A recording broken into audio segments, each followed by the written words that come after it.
the old-fashioned get after it. And as much as I love and adore and agree with Grant Cardone, even he has much more about who you are and then acting out of that. And the only way to understand who you are is to process these negative things that have been repressed for so long. And the hustle culture, let's get after it mentality is toxic to that. It inhibits authentic connection in professional and personal spheres.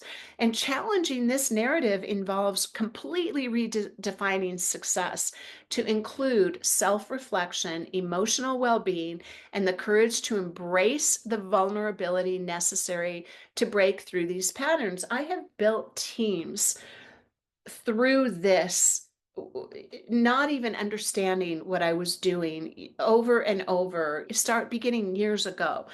Can women succeed by fighting their way through these worn out structures? Absolutely.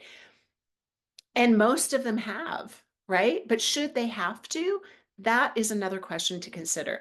How much more energy would they have if these barriers to efficiency were simply dissolved? So, the goals this woman has come from this quiet voice that maintains the hope of possibility.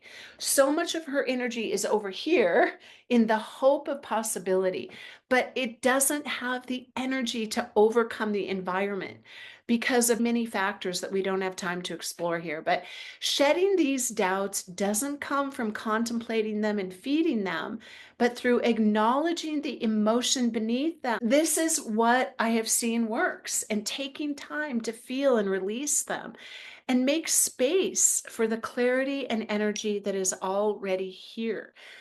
It is this pushing, forcing, trying to figure it out. All of those frameworks, they are not efficient. The commitment to simple, doable daily habits that support the accomplishment of goals becomes a viable strategy. And we do this without force, without effort. We move with quiet intention and the power that is already in us.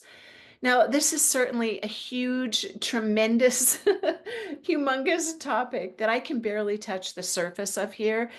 And you're asking probably, what does this have to do with hospitality? One thing I know for certain, all people, including ourselves, accomplish much more readily when they are inspired. People are not inspired by force, fear, comparison, threat. It goes back to that old, the carrot or the whip, the donkey thing. That's not, neither one of those inspires people.